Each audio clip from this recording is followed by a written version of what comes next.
Proverbs 13:20 says, "He who walks with the wise will become wise." I'm Dan Chappa, and Turton Fan and I have been friends for many years, and we've learned a lot from each other, including how to debate opposing views while loving the person. We share a foundation in the essentials of the Christian faith and a love of God and His Word.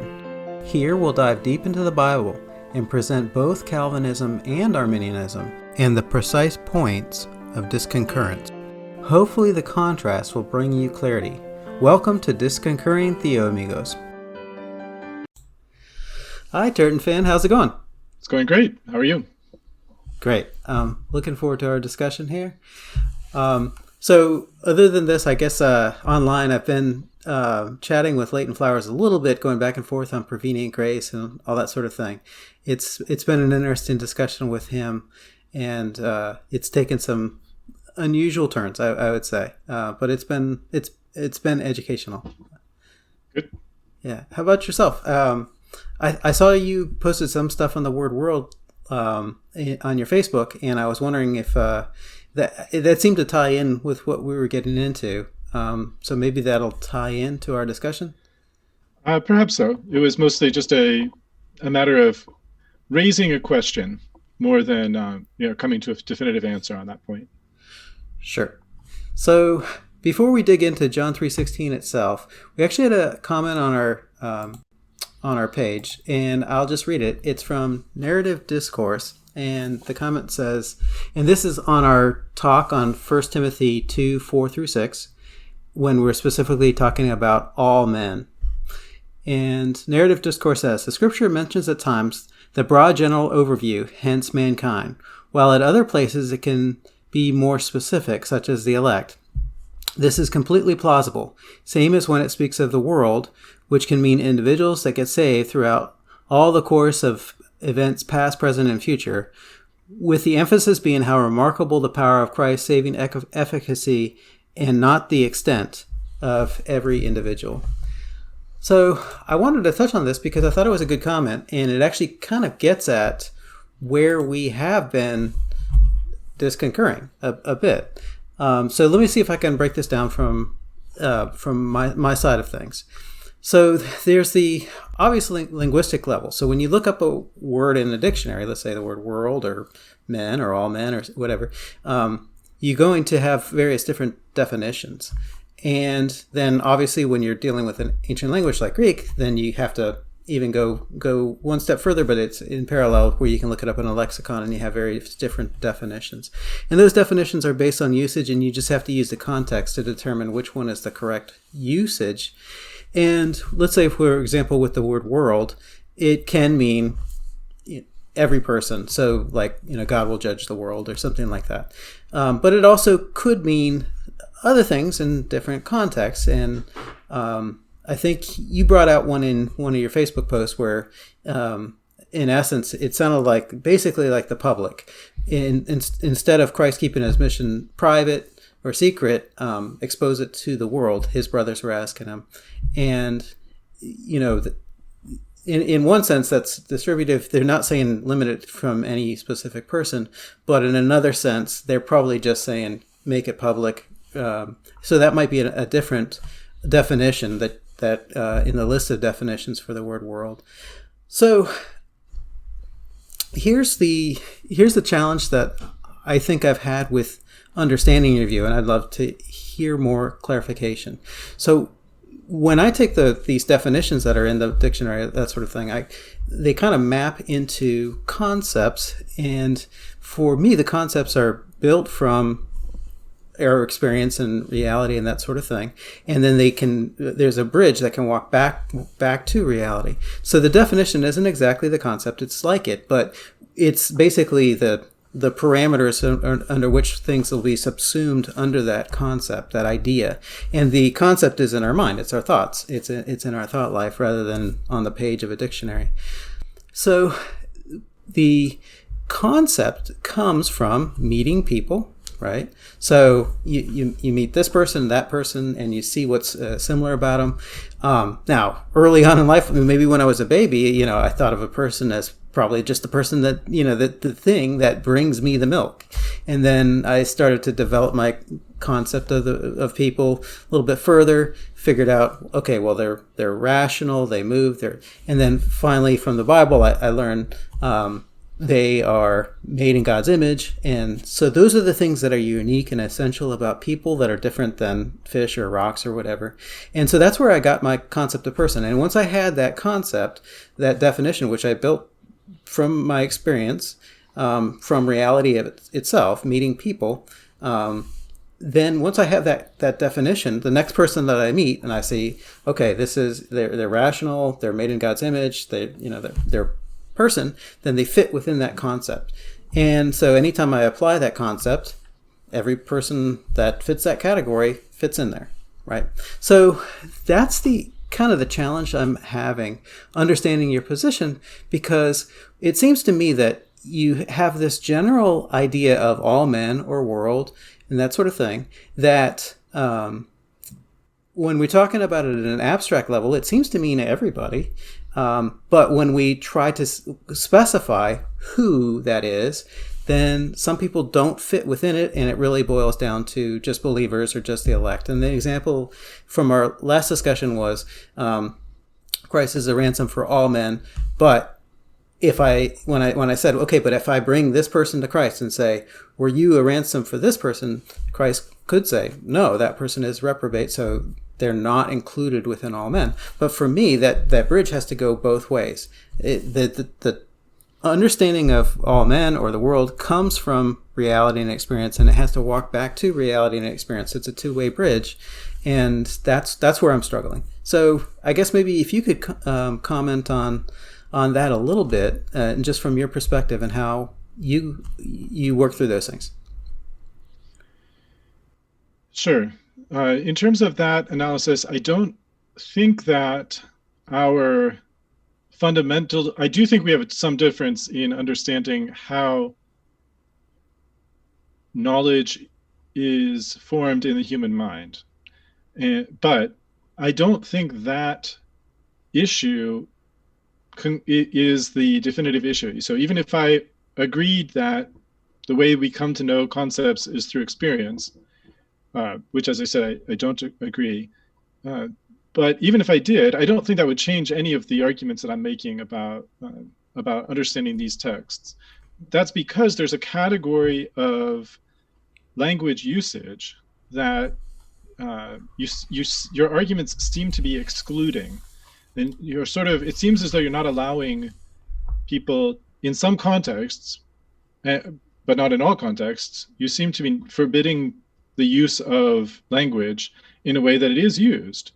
And I gave you some non-controversial example of it being used in that sense, and as an example. And when I pressed you, is that reality? Is that walking away from reality or reality snipping or anything like that? My understanding is you're not insisting that it is reality snipping or anything like that. Instead, it seems as though there's a question begging going on. In other words, you're assuming that the meaning is this exhaustive sense of the word, and then when it doesn't turn out to have that meaning, the allegation is that we're reality snipping. But in the other context where it's uncontroversially not that exhaustive meaning, you're willing to say that it's not the exhaustive meaning, and therefore there's no reality snipping. But then the real question is what's the actual meaning of the word in the passage, not whether there's some reality snipping going on. And I think it is illustrative to see how John uses the word. I mean, he uses that word cosmos or world many, many times in the Gospel of John. And I don't know the statistics, the usage statistics in terms of comparing. You could probably find it, the usage statistics on who uses the word the most. But I think that on a book by book basis, the Gospel of John is by far the one that uses the term the most. And I would say Paul probably ends up using the term more especially if you include Hebrews as a Pauline work. but that's only because he has so much larger body of writing in the New Testament. So I think it's important to look at the way that the term is used, and not to just insist that if it doesn't have this exhaustive meaning that's frequently assumed in these discussions, that there's some kind of reality dissociation going on. I don't think it has anything to do with reality dissociation. So clarify for me what it means for me in these contexts. So, like in John, let's take John 3:16, the word world. I think you said earlier that it was something to the effect of the created order. Right now, when I'm thinking created order, I'm thinking of the things that God made. Now, obviously, it's going to be focused around the people that God made because they're the ones that believe, right? But, if I think of the people that God created, if I use that broad of a category, it's going to include elect and non-elect. Yes, right. I think the point is that, I've tried to think of a number of ways of trying to explain this that would get at that point. I gave an example of someone liking philosophy or someone liking America. You can say you like philosophy, or you can say you like America without implying, even though the concept of America broadly encompasses everything having to do with America, and the concept of philosophy encompasses everything having to do with philosophy.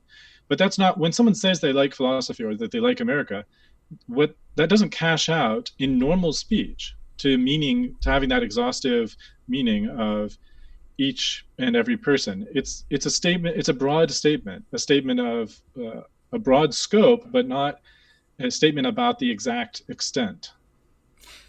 But interesting. So when I hear people say, I love America or something like that, they may be meaning something other than the people, right? They might be meaning the ideals, the freedom, the government, whatever it might be, those sorts of things. But that doesn't. I mean, in that case, it doesn't attach to the people directly whatsoever. It's not. So for example, if when God says, or John says, "For God so loved the world," if he meant something other than the people, I could understand that. But it seems pretty clear he's meaning the people, because the people are the ones that believe, right? So he's not talking about the. I mean, he's probably thinking it probably means the exact opposite of the principles of this world. I mean, they're evil. That can't be what he means. Yeah, I'm not saying that he means the principles of the world. What I'm saying is he's speaking about a broad scope, not the breadth of the scope being large, as distinct from the breadth of the scope being particular. So what keeps the scope from expanding to each person in the created order? Because if it is a broad scope, it's just going to pick up elect and non-elect people. Well, so contextually, you might figure out that whether he means that God loved each and every person, or God loved lots and lots of people all over the world. You might be able to just distinguish between those two possible meanings by the context. And here the context would be that the people, that the effect or the purpose in sending his son wasn't to save every single individual. The purpose in sending his son was to save all those who believe. Yeah. Okay. So I guess I strongly disconcur on that point. So we'll have to get into the context to address that. Okay. So let's dive right into John 3:16. So for starters, I think this is one of the most famous passages in the Bible, if not the most famous, right? It's the football game passage for sure. And from my opinion, it's one of the most important passages in the Bible because it is the gospel in a nutshell. And I really just love the verse. For God so loved the world that he gave his one and only son, that whoever believes in him shall not perish but have everlasting life. So I'm going to be making several arguments. For starters, just to locate these arguments in our ongoing discussions. So when we talk about in 1 John 2:2, he's the propitiation for our sins, and not our sins only, and the sins of the whole world. Or 1 Timothy 4:10, he's the Savior of all men, especially those that believe. And 1 Timothy 2:6, he's the ransom of all men. Those are all directly dealing with the extent of the atonement. Whereas John 3 is not directly dealing with the extent of atonement. It's only implying something about the extent of the atonement, but really that's not the focus. The focus in John 3 is the design and intent of the atonement. And that's why it's a very, very important passage in our discussions. So obviously I'm going to be arguing that the word world and God's love of the world is a salvific love, and that is why he sent his son. We'll probably get into the idea of whosoever believes, and that's referring to a general offer of the gospel, that sort of thing. We'll probably be talking about Moses and the serpent in the wilderness in the inbound context, and Numbers 21, and specifically the model that is for the atonement, and that the lifting up the serpent in the desert didn't necessarily save everyone. They also had to look, and the same is true of the Son of God. When he was lifted up, we also have to look to him in faith to be given eternal life. And then in the outbound context, we'll look at sort of the division of the world into two buckets, into believers and unbelievers, into those that are condemned and those that are saved. So those are the general points that we'll, I hope to get into. Sounds good. I think I agree with, a lot of what you said. I do think that there's a summary of an important gospel principle, the central point of the gospel, which is that all those who believe on the Lord Jesus Christ for salvation will be saved. And that is a very central point. It doesn't include some of the other aspects of the gospel, of course, and interestingly, some of the immediate context will provide that. So and as well, when you read the Gospel of John, its very reason for being written is so that you can believe and be saved. So, and it says so right there in the book. So people can figure that out and find out for themselves. I do think that we're going to have some interesting discussion on this question of extent versus intent of the atonement, and I think that may be one of the points of disconcurrence between us. I think we may have some disagreement over this whosoever expression, but maybe we'll come back to that. And I kind of look forward to the discussion. I think when it comes down to it, one of the accusations is that Calvinists will just make the term world equal the elect, so that we would say that you should be reading this as, for God so loved the elect that he gave his only begotten son. And I would say that that's not the Calvinist position, although I can understand how people are cashing it out that way. And I think if we come to a point where we can't understand the Calvinist position because it sounds too complicated or too convoluted, then probably it's my poor explanation rather than anything else. But that is definitely not the position I'm going to be presenting, is that it just means for God so loved the elect. In any event, I will bounce it back to you, and I guess we can go from there. Well, actually, just a quick point of clarification. So who do you think the world is? I would view the world as here, in this particular place, as meaning the created order. I don't view it as being a reference to specific people. Okay. It would be like somebody saying, I like America, I loved America, but that sometimes loving America can mean you like freedom, or you like democracy, or you like pizza, or you like mac and cheese.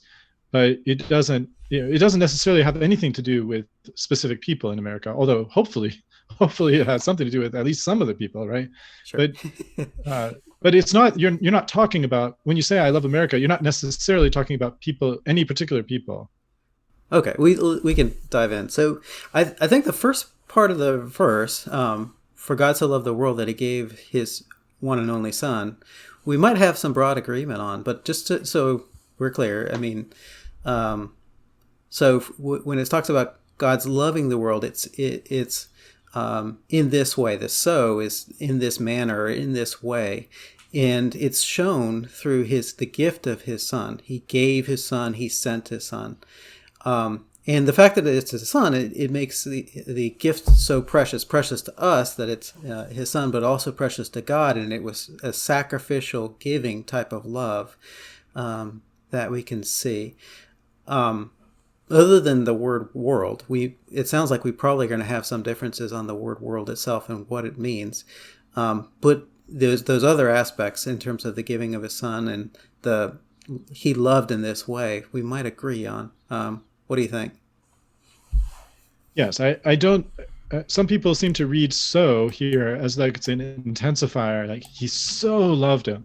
No, it's saying, for this is the way in which God loved the world. And then the that he gave his only begotten son is an explanation. That's the explanation of God's love of the world, is that he gave his only begotten son. So one specific point on gave and sent, I take it in terms of he gave him, in essence, gave him over. And it probably references very broadly the whole incarnation, but it's the giving over to be lifted up, which connotates the cross. Do you disagree there, or are you okay with that as a part of the allusion, the giving over to death? Well, the immediate context supports that point. I mean, as you said, you mentioned lifting up. That's taken from verse 14, just 2 verses before, and I definitely think the giving the son here is giving him as a sacrifice, giving him as that's the sense in which he's being given here, not given as a king, not given as the ruler, not given as the judge. In fact, that as we see as a contrast in verse 17, he says he didn't send his son to condemn the world. So it is his act of coming, living a perfect life and dying, summarized in this way, coming as a sacrifice. Right. So my guess is we're going to have 2 main points of disconcurrence. One is on the word world, and the other is on the whosoever. So we can drill into the whosoever first, if you'd like. So I found this article by Bill Mounce, and I think we both have followed James White's programs many times, enough times to see some history and maybe even some development there. He used to present in his early clips, I guess, he would present, I think it was David Allen, who was saying, whosoever, and he would play that as part of his introduction, and then he would kind of go after David Allen a little bit, and he interpreted it kind of hyper literally, all the believing ones. Are you familiar with that? With James White having previously interpreted John 3:16 as all the believing ones?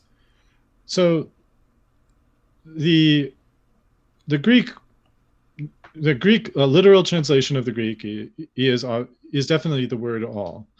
You know, it's not an indefinite pronoun like whosoever in English. It is more literally, it's all. If we're talking about a literal word for word, not necessarily meaning for meaning, but word for word translation, it would be all the believing.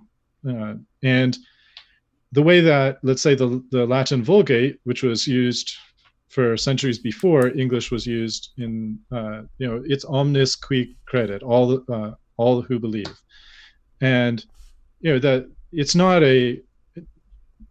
not it wasn't translated into Latin in an indefinite way, but it was translated by and I don't know who first translated it that way in English. I didn't track down whether it's Tyndale who first did that or Wycliffe who first did that. I suppose that I could check if you'd like, but it's not.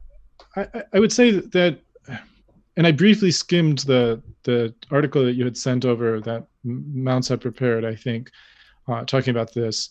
And if someone's going to say, well, all the people who believe can be accurately translated by whosoever believes, I'm not necessarily disagreeing with that.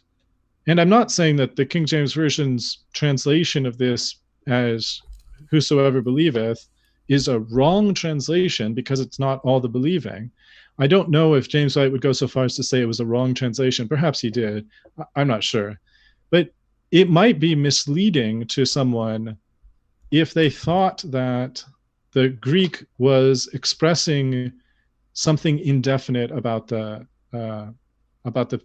if that was, there's an emphasis on it being indefinite. That was the audio clip that Dr. White used to play. I don't know if he still does on his, what does he call it? Radio Free Geneva. Radio Free Geneva, yeah. Those are great clips. I mean, a lot of them are hilarious. Steve Anderson's clips are particularly bizarre. But the whosoever, as some people emphasize it, they make it sound as though the Greek is very clear that this is not a fixed group, that it's just whoever, and that this indefiniteness is something emphasized because in English whosoever is kind of indefinite. It doesn't sound like a fixed group. It sounds like it's kind of an open group. Whereas all the believing doesn't have that same connotation in English. And I don't think, I didn't read it, Mounce or somebody else, interpretation closely enough to tell whether he's saying it's justified to say that it should be understood in an open sense here, and that basically the Vulgate was wrong to translate it that way, and anybody else who's translating it with all the believing or all who believe, that those people are translating it wrong. Yeah, I don't know what his view is on that, but I don't think that ultimately it shouldn't cash out anything different as long as the reader is understanding. The text is not emphasizing, it's not saying that this is not a definite group, that this is somehow just an open group and anyone can opt in or anyone can opt out. That's not what the text is saying. And the meaning, the meaning cashes out to being the same thing. If whoever believes on him will not perish but will have everlasting life is a legitimate understanding of all who believe will not perish but have everlasting life. It's a legitimate meaning.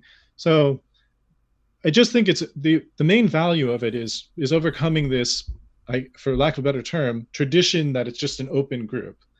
And in that sense, I do appreciate Dr. White's effort to highlight the fact that the Greek isn't indefinite here, even if that doesn't necessarily imply that the translation's wrong.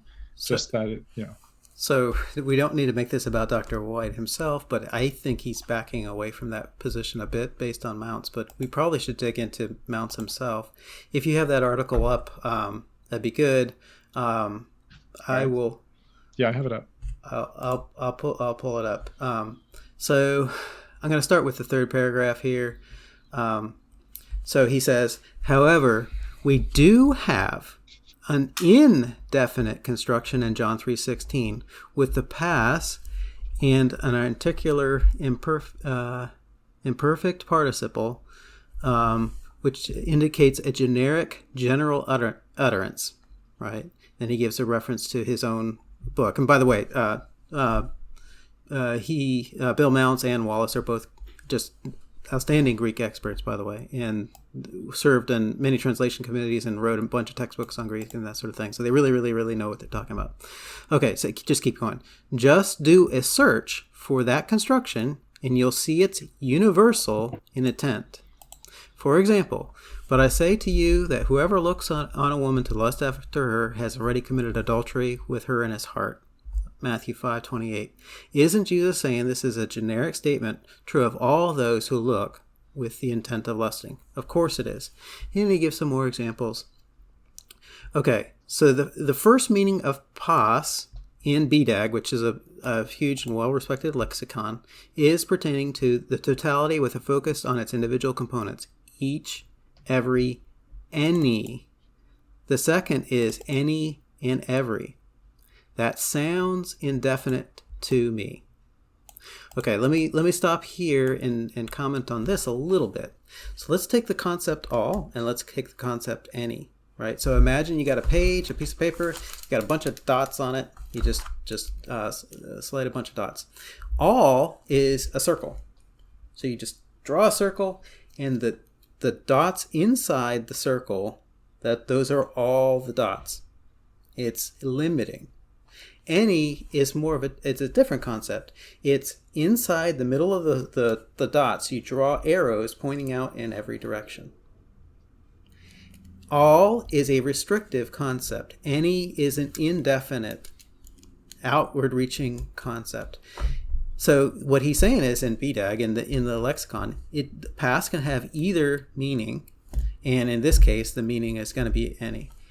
And so he goes on. Contextually, John is asserting a relatively usual notion that God not only loves those who follow him, John's normal usage, but he actually loves the entire world, hence requiring an indefinite construction to limit this meaning of the statement to a subgroup of people. Those among you who believe is to read theology that is not supported by the Greek. And I am Reformed, meaning Calvinist. So he's a Calvinist, he's a Greek scholar, and he's saying, no, it is not just a circle. It's not just the believing ones. It's indefinite. And I looked it up. I followed his advice. He says, just do a search of this construction, and you'll see that it is most often indefinite. And I thought the best in usage that is the same construction, and I think most even Calvinists would agree that it's just used differently. Is in Acts 2:21, whosoever shall call upon the name of the Lord shall be saved. I think John is doing the same thing here in John 3:16. It's a outward reaching. Whoever calls on the name of the Lord, anyone that calls on the name of the Lord, anyone that believes in Jesus will have eternal life and not perish.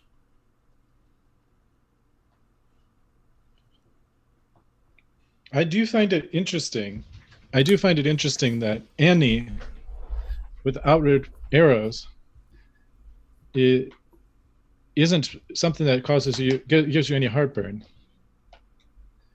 Okay. Because what does any cash out to? Anyone that believes. Right. Who are those people? Okay. So the reprobate? Okay. The people who never believe? Yeah. It's going to only be the elect.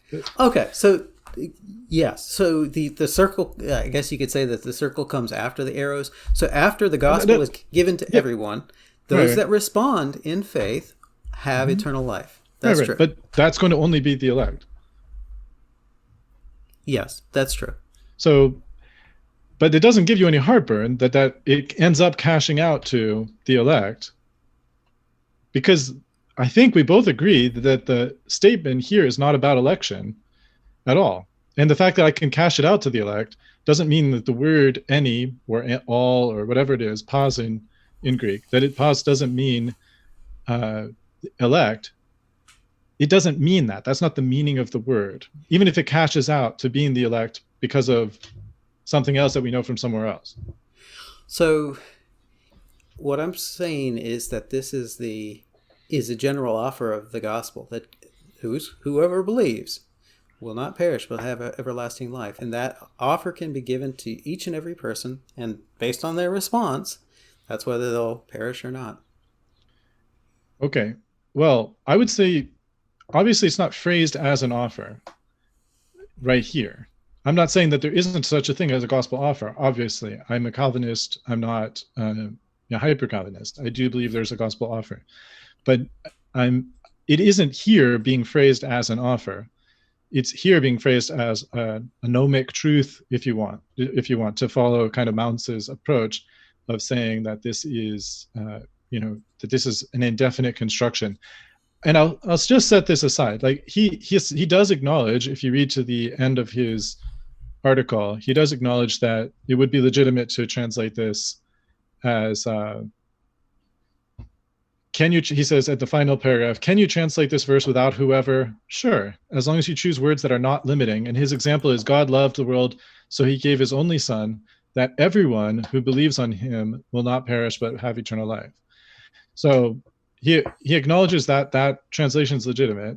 And I'm not sure how everyone who believes, or all who believe, or all the ones who believe in him, or all the ones believing in him, how any of those are more limiting or less limiting than the example he provided.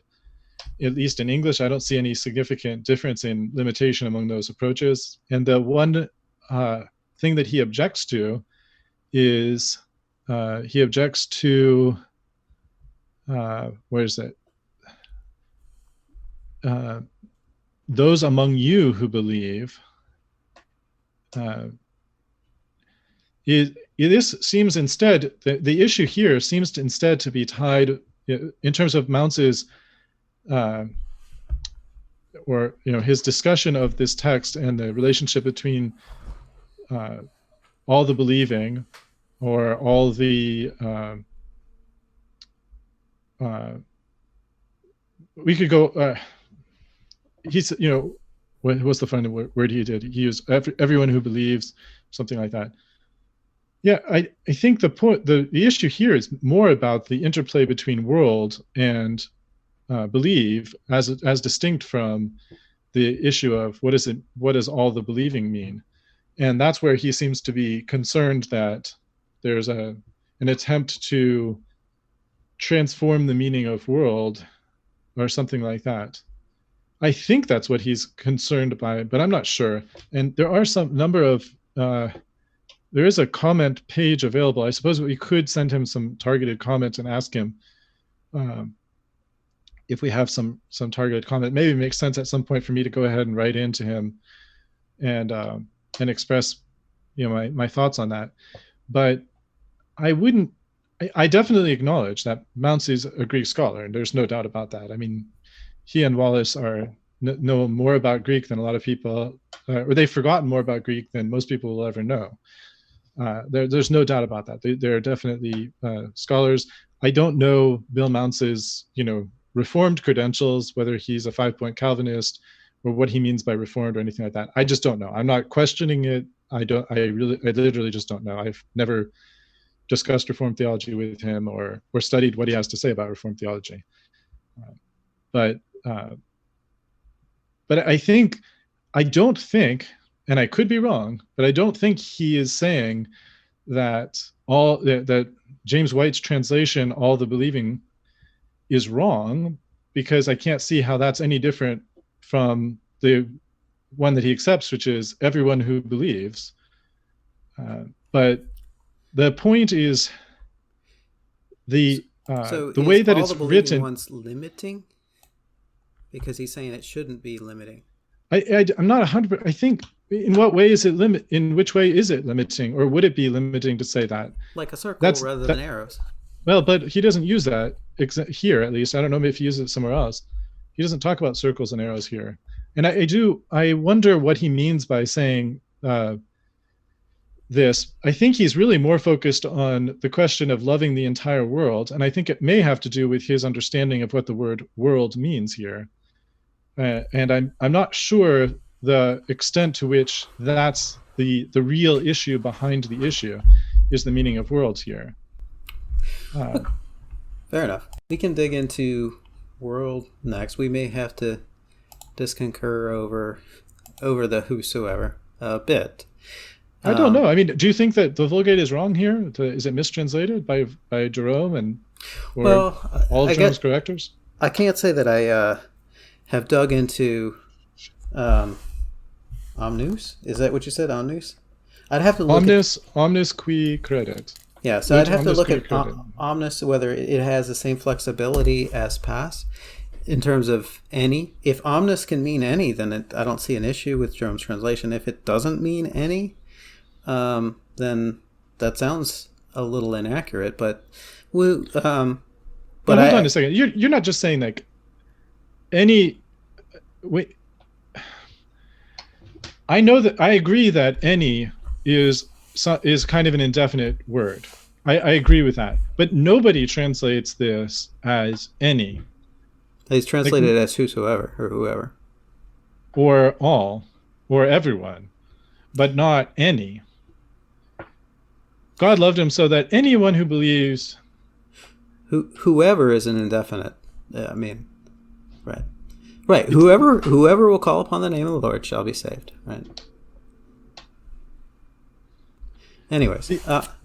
Okay, so I guess I don't know. I mean, if you think that there is an emphatic principle here of indefiniteness, that's John's intent to bring out that this is indefinite, as distinct from what Mounce suggests here, which is that Jesus is stating, or that John, and Jesus is stating a general principle. And he gives us another example of parallel usage in his mind, at least. Anyone who divorces his wife, except on the ground of sexual immorality, makes her commit adultery. So he's saying it's a general principle. And he's saying that this is also a general principle here, or whoever looks at a woman to lust after her has already committed adultery with her in his heart, another generic statement. And so he's saying that these are general or generic statements, but indefinite not that, constructions. Right, but not that there's something indefinite about the group of people. In other words, that there's something that God is unaware of who's going to believe, or something like that. There's nothing here about God's knowledge being indefinite. Well, okay, so let's just take in the Matthew statement about whoever looks at a woman to lust after her. The moral principle is universal, right? It's across everybody. In the passage is a warning to anybody that would read it to not do that. But those that do, yes, that is a collected group, right? The people that actually look at a woman to lust at her have committed adultery with her, and I think that's similar, right? Anyone can believe or not. The gospel. Mounce definitely says it's similar, but I'm saying my question is not. My question is that we are not taking the view that in any of these three cases, God doesn't know, or there's any indefiniteness on God's part about who's going to look, or who's going to lust, or who's going to divorce without on wrong grounds, or who's going to believe. Right? God knows the future. Yeah, if that's what you mean. Yes, God knows the future, and so it's not. It doesn't contradict that idea that God knows the future. It's not saying that it's indefinite in God's mind. It's just a grammatically indefinite in the sense if Mounce is correct about this just being a generic statement, then it's just grammatically indefinite. Well, God not only knows the future, but he also offers the gospel to everyone. I don't think that he offers the gospel to everyone in the same sense. In other words, not everyone is explicitly offered it. Right? Some people never hear the gospel. Okay. So, right? I mean, that's a tough nut to crack. But let's set that part a little bit aside. I mean, the point that I think we're in agreement, but maybe we're in disconcurrence.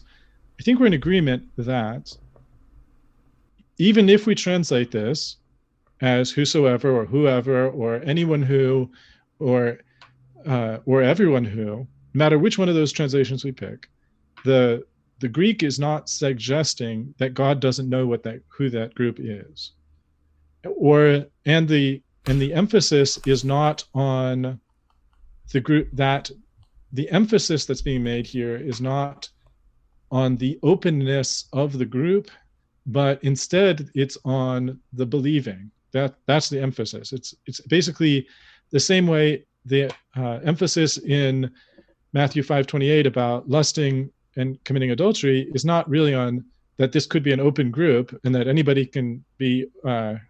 anyone can do this.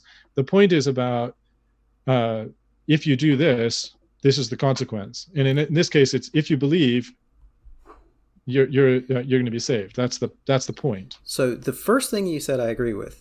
Okay. The verse is not saying God doesn't know the future and doesn't know who's going to believe. It's not saying that. Mm-hmm. But nor is it saying the opposite of that, that God in his foreknowledge knows that Bob, Sue, Joe, and Tim will believe, and that's who's being referenced in John 3:16. Neither one of those is true. Now, the second thing you said, I do disagree with, that in Matthew 5:28, it is, like I said, it is a universal principle. It's immoral for any person ever in the whole universe to do this.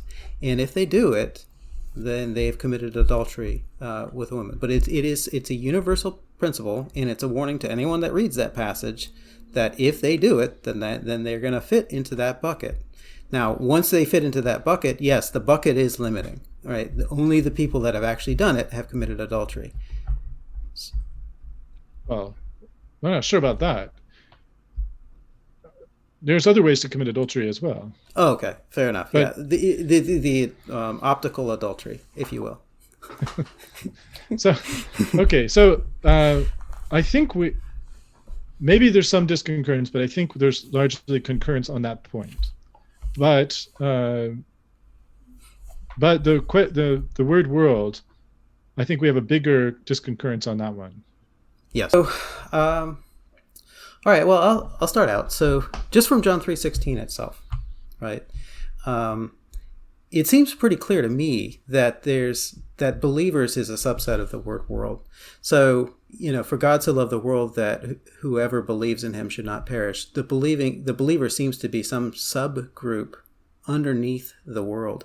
And I would say that there's also an implication of when he says believers should not perish, that the opposite is that unbelievers will perish. That's implied right there in verse 16. Do you disagree with that point?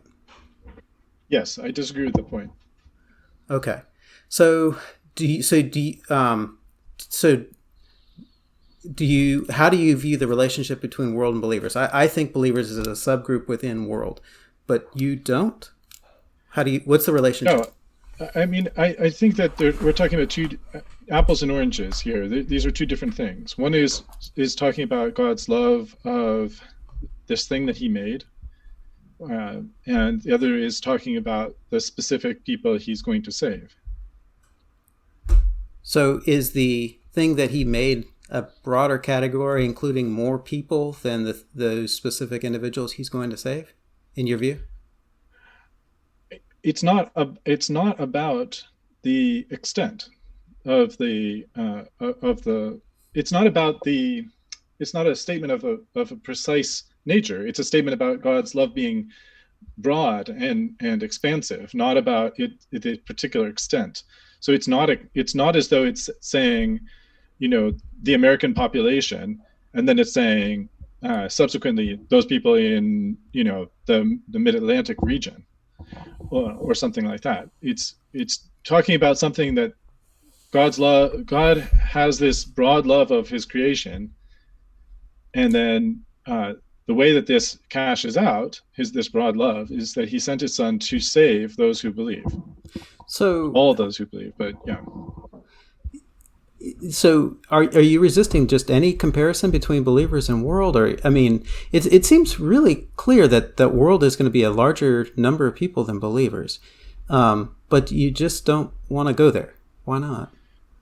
It's not that it's well, I guess it's really clear to me that the term world doesn't refer to human beings as such. That's really clear, because it's not using the term anthropos or anything else that's equivalent to that.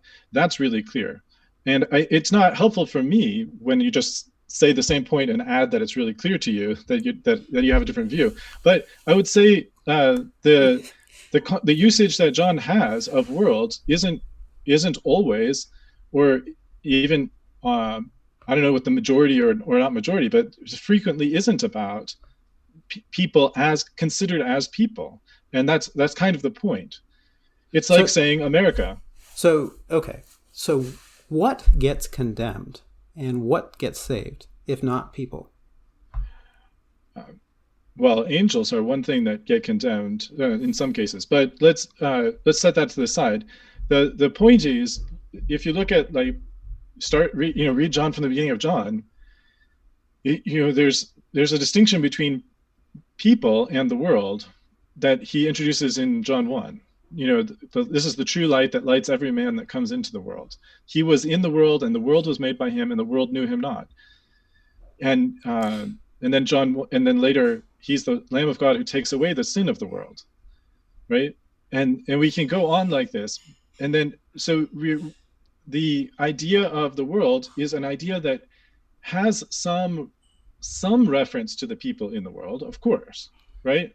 That's not the idea. Is not that it's somehow only talking about the rocks and the plants and the rabbits and so forth. But the idea is that when he speaks about the world, it's the concept that he's referring to is not saying, for God so loved each and every person individually that he did this.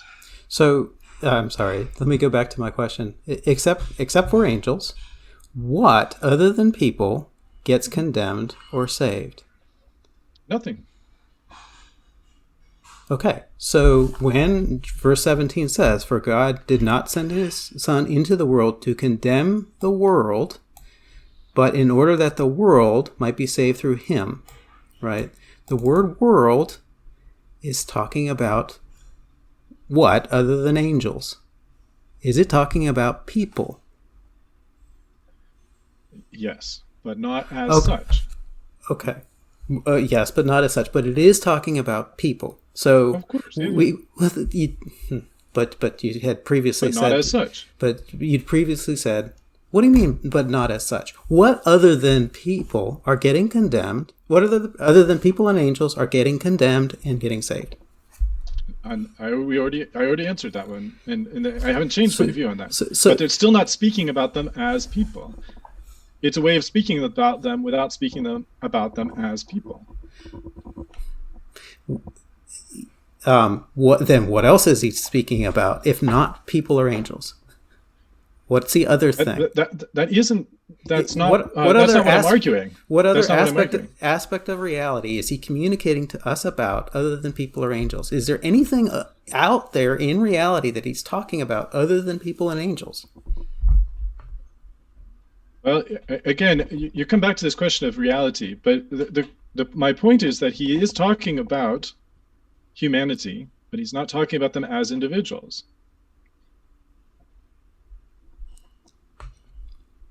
Okay, so when we take just believers and unbelievers, condemnation and salvation, so if you just simply hold to bivalence, that seems to cover every single individual.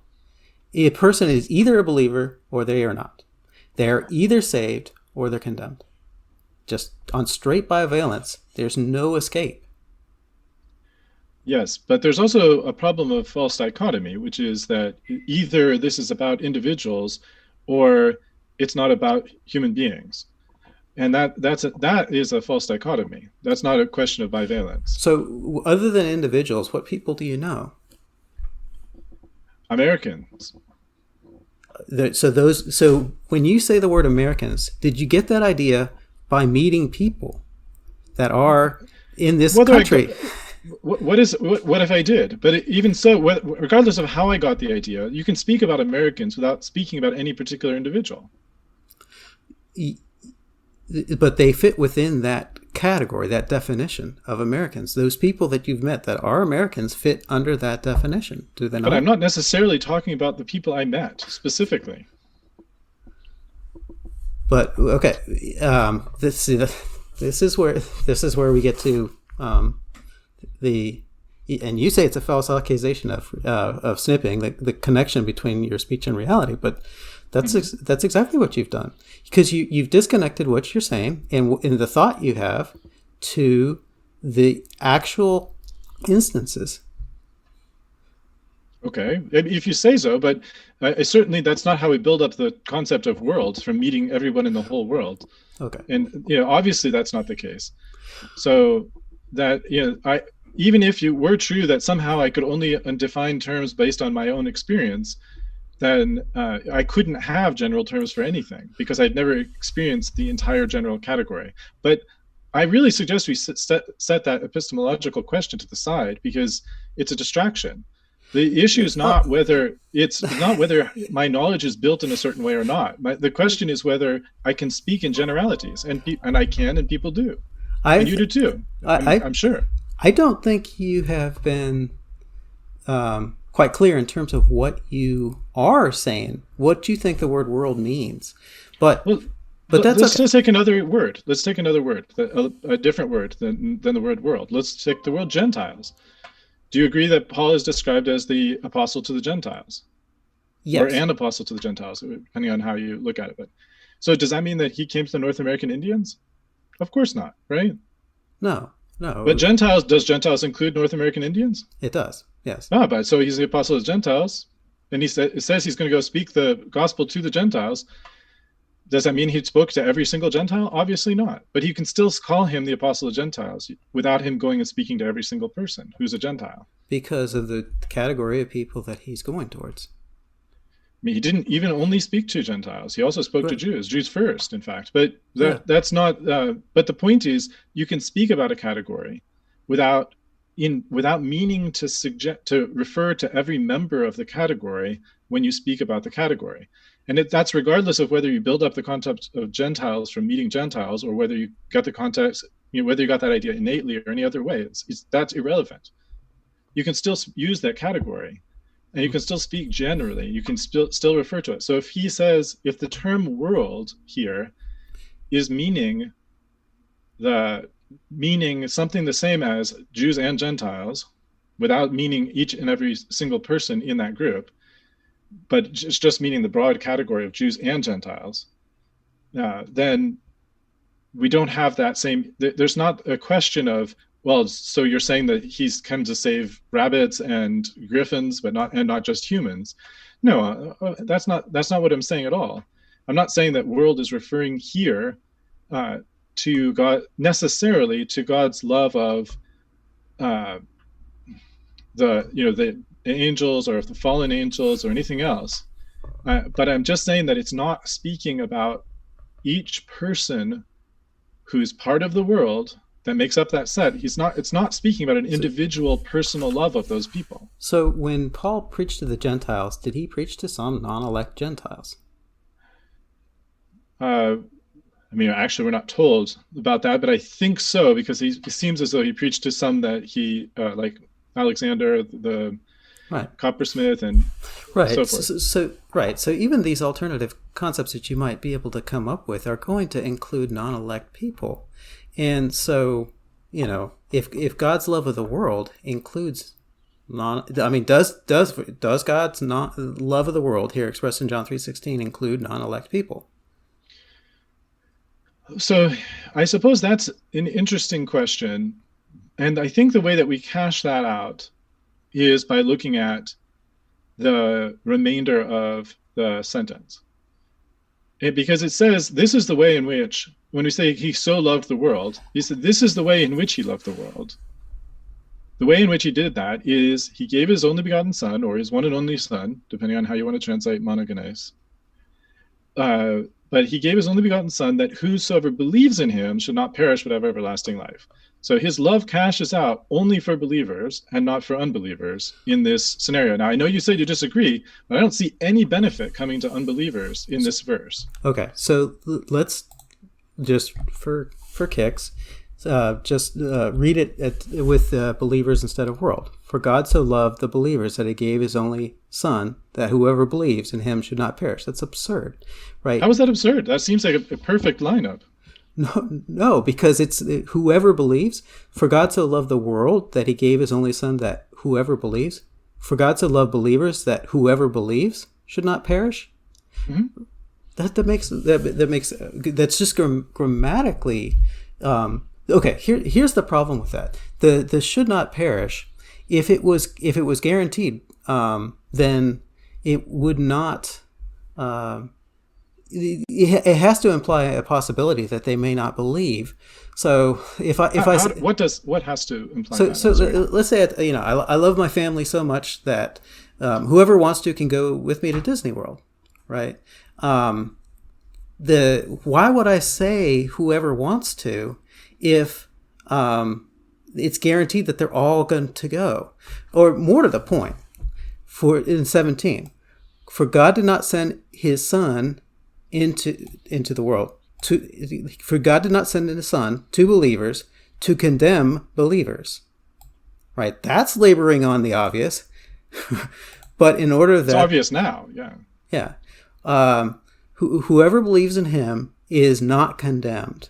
But whoever does not believe in him is condemned already. That's the bivalence principle. The world is getting split into two buckets: condemned, non-condemned, unbelievers, believers. And then 19, this is the judgment, that light has come into the world. So let's change that one up. This is the judgment. Light has come to believers. And believers love darkness rather than light because their deeds were evil. That's absurd. That cannot be true. That cannot be the right reading. But the alternative reading is that the light is come into unbelievers and believers. Yes, yeah, exactly. So the judgment, right? You would never say that the purpose of God sending his son into the world is to increase the condemnation of the elect. That doesn't make any sense. But that's Hold on, wait a second. I hope you didn't hear me saying that. But you said that you. So let's take verse 19 one more time. And this is the judgment, that light has come. It says into the world, but if we replace it with believers, for this is the judgment that light. But I'm not suggesting to replace it with believers. You absolutely did in verse 16. You just can't follow it through the context.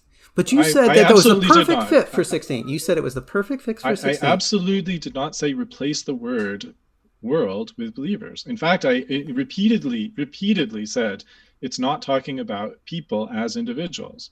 I know I did. I was very insistent on that.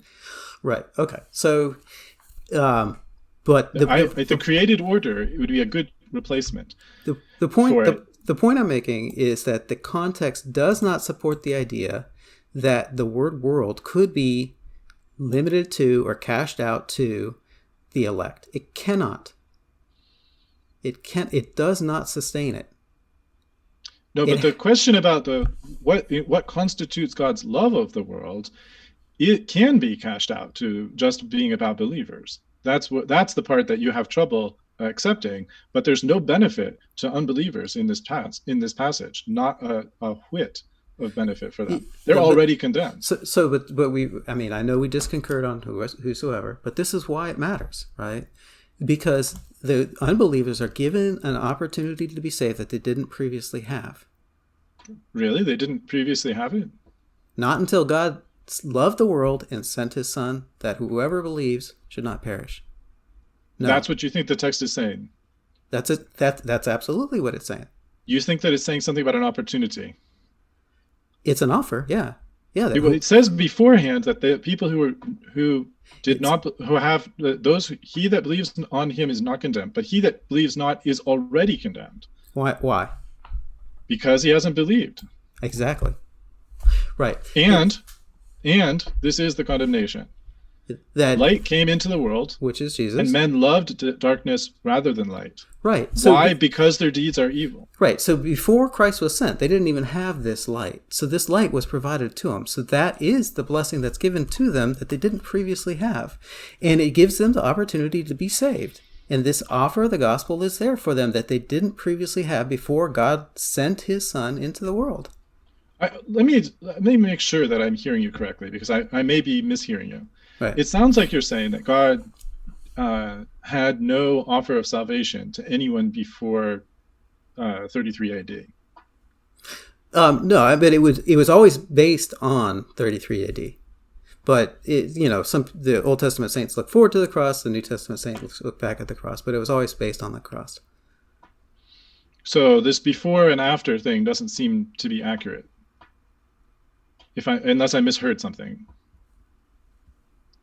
That's what my major objection was, this idea that suddenly there's this new way of salvation, rather than being that Christ has always been the way of salvation. Let me put it a different way. So the condemnation, right? The people are rejecting Christ and they're getting condemned for it. They cannot be the elect. That has to be people other than the elect. Therefore, the word world includes non-elect people. Not only that.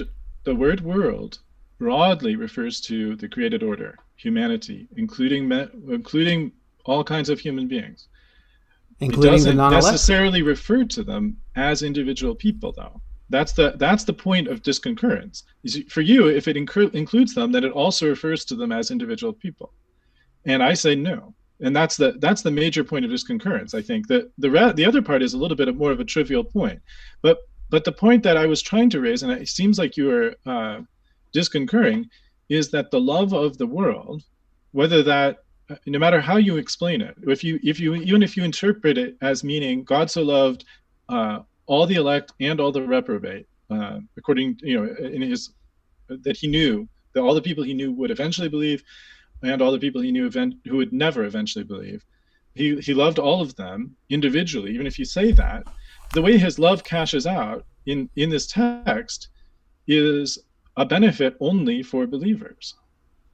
No, it's salvation only for believers, but everyone is offered an opportunity to be saved.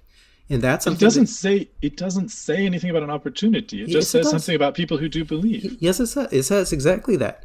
Where does it say opportunity? What's that word, Greek word for opportunity here? It says, whoever believes in him will not perish.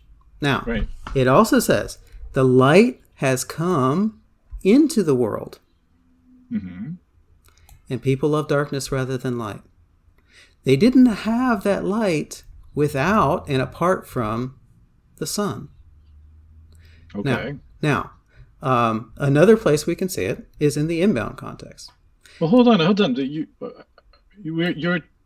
think you're losing track of this. The place where it's supposed to mention an opportunity, or are you getting to that? It's right there. I just gave it to you. Where's the Greek word opportunity? I missed it. Oh, no, it doesn't use the word opportunity. Is that the only way you can communicate an opportunity, is by the actual word?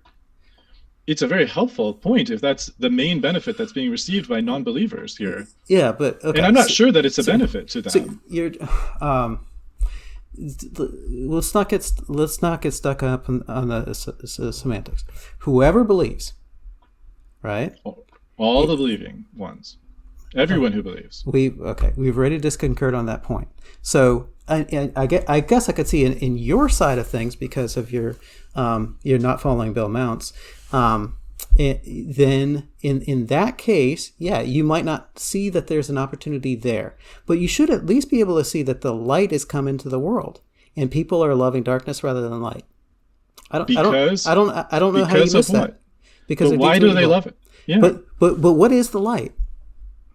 The light is Christ. Right. And who's rejecting Christ?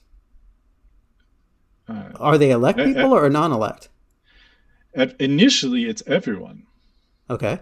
But ultimately, who's rejecting the light?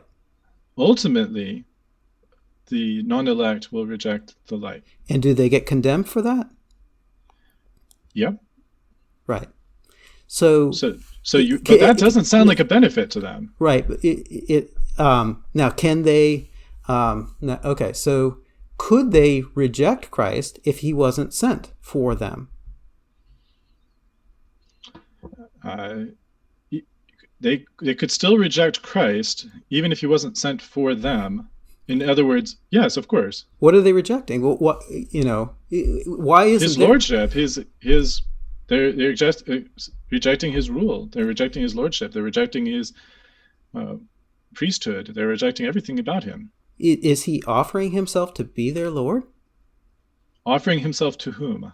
To the non-elect, to be their Lord. He doesn't have to offer that. He is their Lord. Does he command them to submit to his rule? He does command them to, yes. Okay, there you go. But they refuse. Right. So without Christ, they don't have that. without Christ, they don't have additional condemnation. They don't, right. Nor do they have this offer, or, if you will, opportunity. But you don't like that word. Well, I mean, I guess the point is that for people who don't believe, this, whether you call it an opportunity or anything else, it's not actually beneficial for them. It's actually something that ends up condemning them. If they reject. For those that reject, that's true. Yeah. So, like I said, going back to 3:16, the benefits are all for believers. The benefits are for believers. No, salvation is for believers. And this so-called opportunity is actually something that brings further condemnation. So I wouldn't call that a benefit either. That's my concern. The light is for everyone. The salvation is for believers. The light is for everyone. The salvation is for believers. That if the light wasn't for the non-elect, they wouldn't be condemned for rejecting the light. It's okay. Let's go to the Moses and the serpent.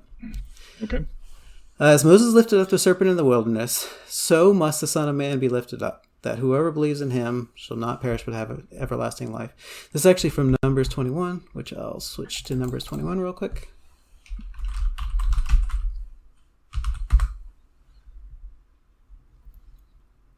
Okay, so I'm going to read starting from verse 6. And just to set up the context, that basically the people had been redeemed from slavery in Egypt, and then they were starting to complain. They were complaining, why didn't we go back to the wilderness and die? Okay, so verse 6. Then the Lord sent fiery serpents among the people, and they bit the people, so that many people of Israel died. And the people came to Moses and said, "We have sinned, for we have spoken against the Lord and against you. Pray to the Lord that he'll take away the serpents from us." So Moses prayed for the people. And the Lord said to Moses, "Make a fiery serpent and set it on a pole. And everyone who is bitten, when he sees it, shall live." And Moses made a bronze serpent, set it up on a pole. And if a serpent bit anyone, he would look at the bronze serpent and live. Okay, so a couple just linguistic points. This is for everyone who is bitten. Okay, now the biting, the poison of the serpents, in John 3 represents sin. Right, so it's for everyone that is bitten, everyone that has sin. When he sees it or looks upon it, shall live. Right? Now, is the lifting up of the serpent enough to save people? You're asking me? Yes. Does the lifting up of the serpent guarantee the salvation of anybody? That's not that. And it's also not our contention that the crucifixion itself guarantees something apart from the rest of what God does. So if that's the parallel, I mean, I certainly concede the parallel. There's more to the entire thing than that. But okay, so then I think we agree that the lifting up of the serpent itself did not result in the healing from the poison. They have to, the lifting has to be done, and what else has to happen? You're asking me to walk through Numbers 21, 8 and 9. So it says in Numbers 21, 8 and 9 that everyone who's bitten, when he looks on it, will live. And it came to pass, if a serpent had bitten any man, when he looked on the brass serpent, he lived. Right. So it was all that they had to do is look at the serpent, and they would live. I mean, and the parallel or analogy that is here is that anyone who believes on the Lord Jesus Christ for salvation will be saved. Anyone, right? Yeah. Mm-hmm. Anyone who does will be saved. And did that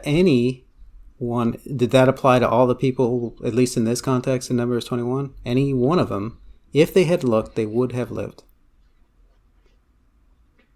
In Numbers 21, 8 and 9, it appears that everyone who was bitten looked and lived, the way that it's written. It appears to be expressed that way. But obviously there were some people who died of snakebite before the serpent was, it seems as though some died before the serpent was created. But yeah, it's not written as though there's some people who got left out and like blind people were like totally, out of luck. But well, it doesn't say either way. Right, exactly. That's not the point. The point is that they were saved through something that essentially involved no work. That's the parallel. That's the point of the analogy. Is that just looking at a brass serpent is a trivial thing. It's just a simple expression of faith in God, and that's enough to save them from the snake bite, which pictures the curse associated with sin. I would say more than the sin itself. So I guess the challenge I would see is that let's say hypothetically that the serpent wasn't lifted up for certain people. It's only lifted up for this group of the Israelites, but not for those. Right. It doesn't matter whether they look at the pole or not. If it wasn't lifted up for them, then they could look on it and they still wouldn't live, and it wouldn't matter because it wasn't provided for them. The opposite's also true. For the people who didn't look, it doesn't matter whether it was lifted up for them or not, because either way, they're still dead. Right. So for this to hold good, that anyone, and if a serpent bit anyone, he would look to the bronze serpent and live. Mm-hmm. It has to be lifted up for everyone. No, doesn't have to. It could be just lifted up for the people who are going to look, and it would still have the same effect. There's literally no difference mathematically between those two groups. Okay, so it doesn't have. In other words, let's put it this way: it doesn't have to be lifted up for people who are never going to look, in order to have the effect that it's intended to have. But in fact, what was the effect it was intended to have? The effect that it was intended to have is that it prevented anyone who looked at it from dying. So all it had to be able to do is heal those people. It didn't have to heal people who didn't look at it. It didn't have to heal people who weren't bitten by serpents, just the people who were bitten and looked. That's all it had to do. No, it has to do more than that. What it has to do is make true that anyone that looks will live. And it has to undergird that. So if the hypothetical, if this person looks, then they will live, has to be true. That has to hold good. And it only has to hold good for when that corresponds with reality.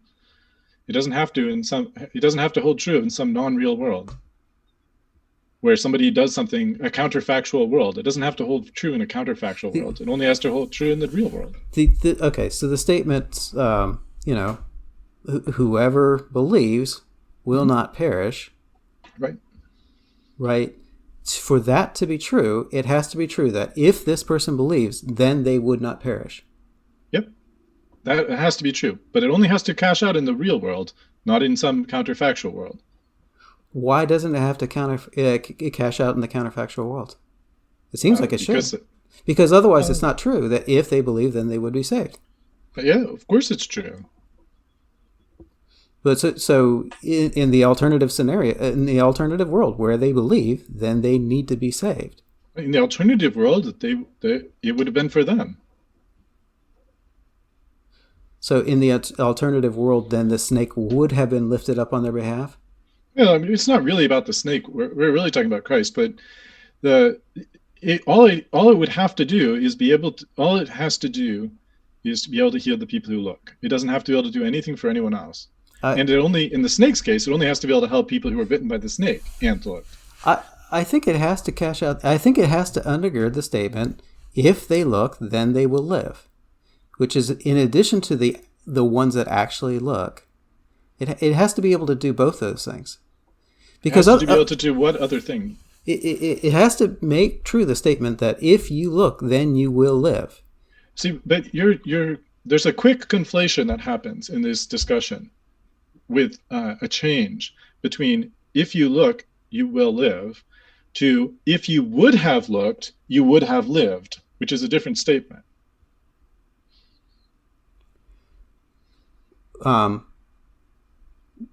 I guess I can see some differences, but not relevant differences, unless I'm missing something. It's the same kind of issue that comes up when we talk about Molinism versus Calvinism. You remember that in Molinism, there's this idea of the elect, and it's alleged that election is not based on foreseen merit or anything else, but essentially, the elect are those who eventually will believe. But just because God, so if someone's not eventually going to believe, they're not in the elect under the way that Molina would have defined elect. But Molina would say, if I'm not putting words in his mouth, that if someone would have believed, then they would have been elected as well. The two things would have gone hand in hand. So that same principle, all that's necessary to undergird this statement is that it's true that if someone would have believed, they also would have been elected. And there's more to it than just that God would have elected them if they would have believed. It's the only reason that it's not explained here, but in other places it's explained, that the only reason that people believe is that they receive it as a gift from God, which means that God is the one behind the fact that some people are believing. And so, although if someone else would believe, they would be saved, the only way that would happen is also if God would have given them faith. And God would have done that if God had intended to save them. So this is going to get seriously philosophical real quick, but there's quite a relevant difference between those two. So Molina did talk about hard facts and soft facts. He didn't use those terms, but the concepts of hard facts and soft facts. In essence, things that depend on the future, logically depend on the future. If the future would be different, then they would be different. So the backtracking counterfactuals into the past are only those things that are dependent on things in the future, such as a prophecy or foreknowledge or that sort of thing. So that much is true. Now, how is that different than what you're saying? Because the cross is not logically dependent on our future actions. In fact, it's probably the other way around. The cross draws us to Christ. So it in essence, it's part of the causal chain of why we're believers. So it would definitely qualify as a hard fact, not a soft fact, because it's not logically dependent on the truth or falsehood of the future. Let me distinguish something before you continue with this line. Okay. There's a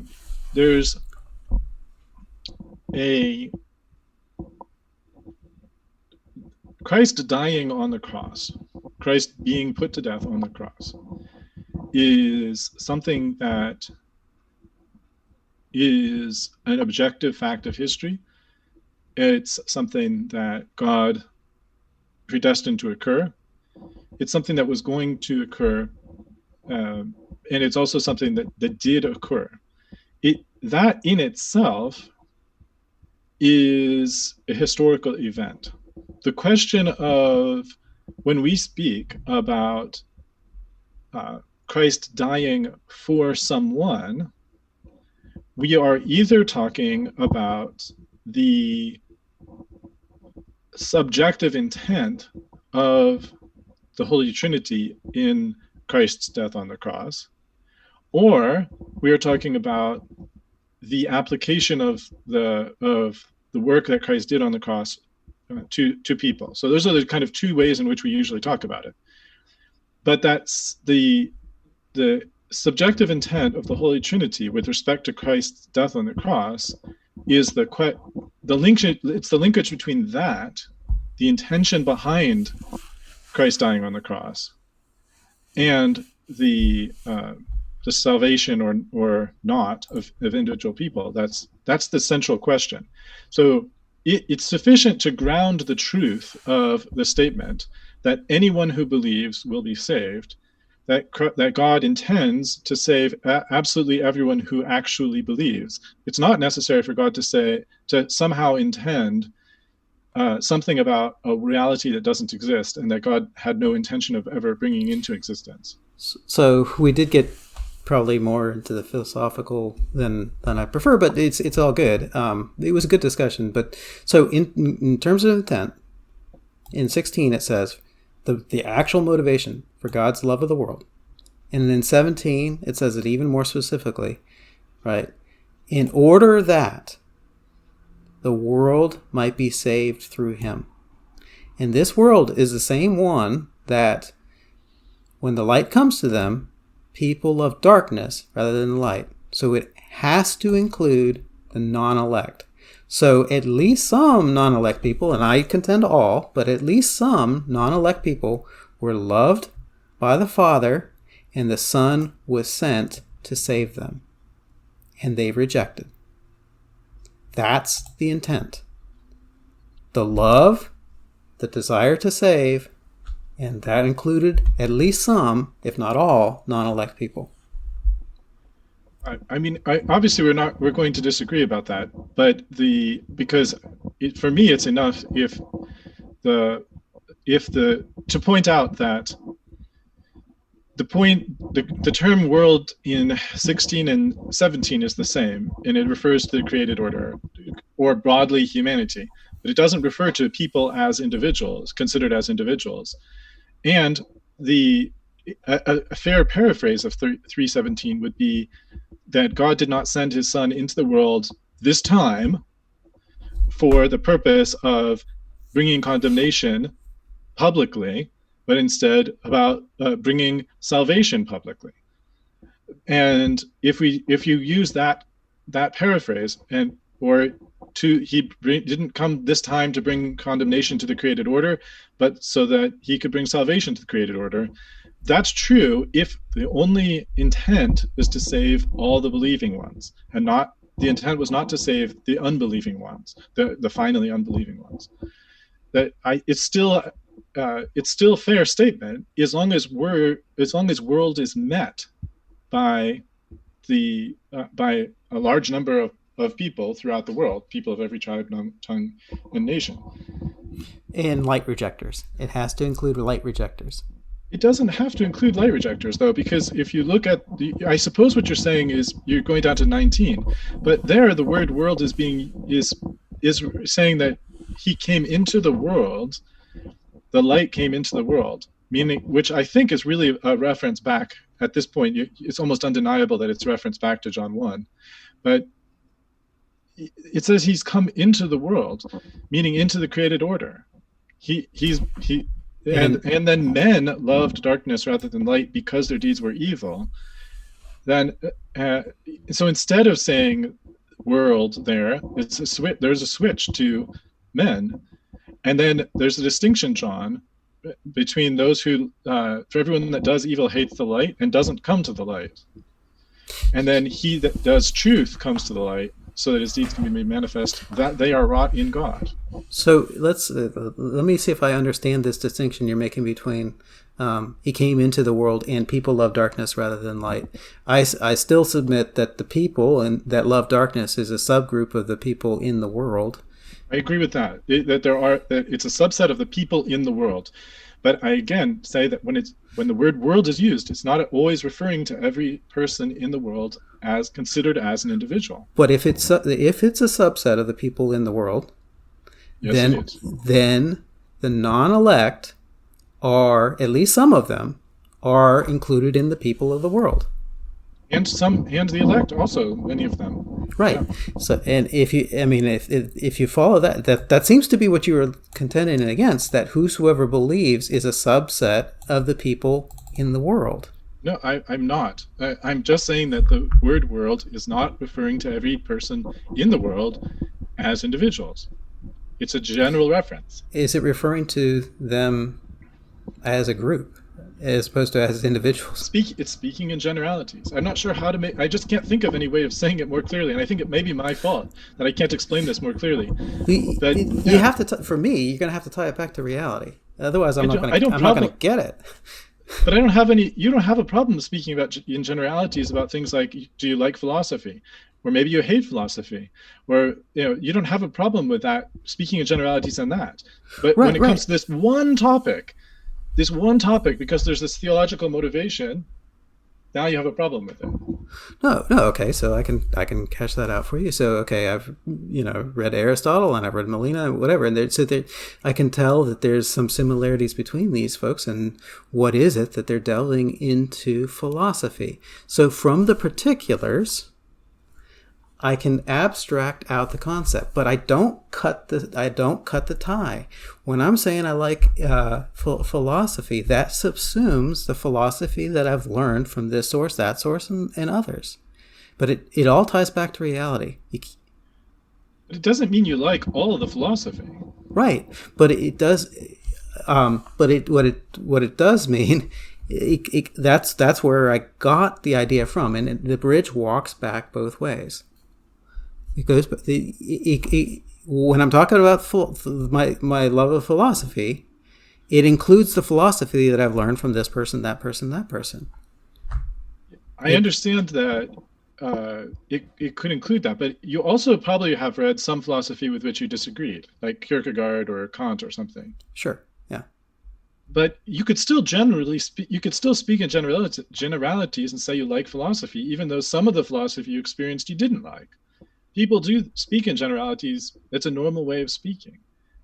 And it's not, when you say that you like philosophy, no one thinks that you mean you like each and every philosopher or each and every piece of writing by each and every philosopher. Okay. Even though those are broadly, each one of those is within the category of philosophy. And if I say, well, is Kant not considered philosophy because you don't like him? No, of course, that's nonsense, right?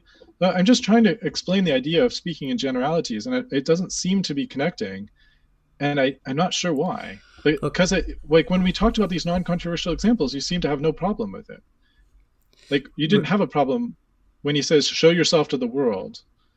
When his brothers said that, like there's nobody on earth who thinks that the brothers meant show yourself to dead people and people who haven't been born yet. Again, and when he says show yourself to the world, that's going to include non-elect people. No, the brothers are the ones saying it to Jesus. Right. Show yourself to the world. But even your counter example includes non-elect people. You don't have one that you can bring to the table that excludes non-elect people. Nor am I trying to bring such an example. That's not my contention at all. My contention is just that the expression "the world" in Koine Greek and is not referring to each person considered individually in the entire population of the world. Well, in most every case. In some sense, the context here makes that point irrelevant. I think it would matter more for like a John 1:29. He bears the sins of the world. But here we can see very specifically that the world includes light rejectors. Right, which I haven't disputed. I keep on saying that it's just that the term "world" isn't a reference to the people considered as individuals. But can you agree with me that God, this passage is teaching that God loves the non-elect, and that He sent His Son to save the non-elect? Absolutely not. The second part for sure. Okay. So the second part, which says that he was coming to save the non-elect, that is exactly contrary to what the text says, which says that he came to save everyone who believes. To use Mounce's own alternative translation. So in 17 it says, in order that the world might be saved through him. That's the passage that frankly I think that to be as it doesn't sound like you're going along with that, because you're not allowing the text to include in the world light rejectors. I'm allowing the word "world" to include light rejectors, but I'm also allowing someone to talk about this, and just as I said, when you say you like philosophy, I can still say that that means you like Occam, but not that you like Kant. And the So, fact is, just because Kant is also a philosopher doesn't mean that, and just because his writing is philosophy doesn't mean that when you say that you like philosophy, it means you like Kant. Uh, in the same way, when it says the world may be saved, it doesn't mean so, that every single person considered as such would be saved. so let's take Kant. There's aspects of Kant that get me thinking. Even if I disagree with him, I can enjoy the process of going through the thought. And that's what I mean when I'm saying I like philosophy. You could pick something if you could pick something. I don't know, if you like Chinese food, and then we could probably find one Chinese food at least that you don't like, If right? it But you has could still say peas, you yeah, could still say you like Chinese food yeah. without meaning that you like each and every Chinese dish. And So, the same thing with the word world here. It's speaking in generalities, and the point in verse 17, as I just said before, is that the point is he didn't send his son to have this public mission of condemnation, but a public mission of salvation.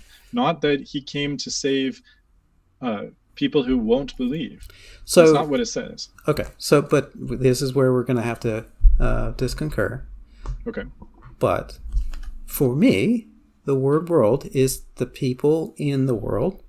It is split into believers, unbelievers, the condemned, the saved. The condemned and the unbelievers includes light rejectors. They are the people that are in the world, and that includes the non-elect. So this passage is teaching me that God loved the non-elect and that he sent his son in order that the world, including the non-elect, including the light rejectors, might be saved through him. I don't see that you've given... I don't see any alternative to this at all. And I'm trying to follow what you're saying about general statements as much as possible. It's not clicking with me, and that's probably the reason why I'm not a Calvinist.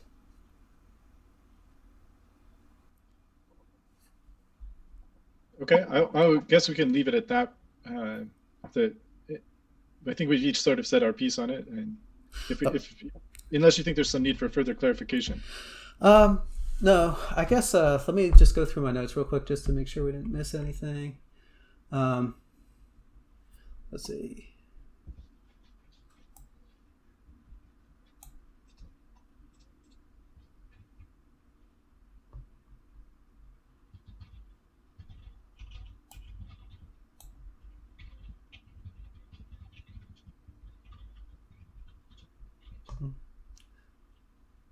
Okay. I guess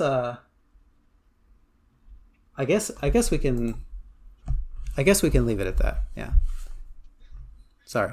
Or we can also pick it up next time. We can have a next episode to discuss some more things if there's some more follow up, especially if any of the people who are listening have some thoughts or comments or things they want us to address. And maybe Sure. if you want, we can even plan in advance to talk about, if you think there's some Calvinist author that I should, answer for their statements on, to the extent that you feel like they're at my point are inconsistent with them. I'm happy to take that on as well. I know that you had been thinking about maybe talking about some of Owen's statements as one example, but we can do that another time. Okay. Fair enough. Okay. Thank you. Let's see. All right. I'm going to end. Well, no. Let me end the recording.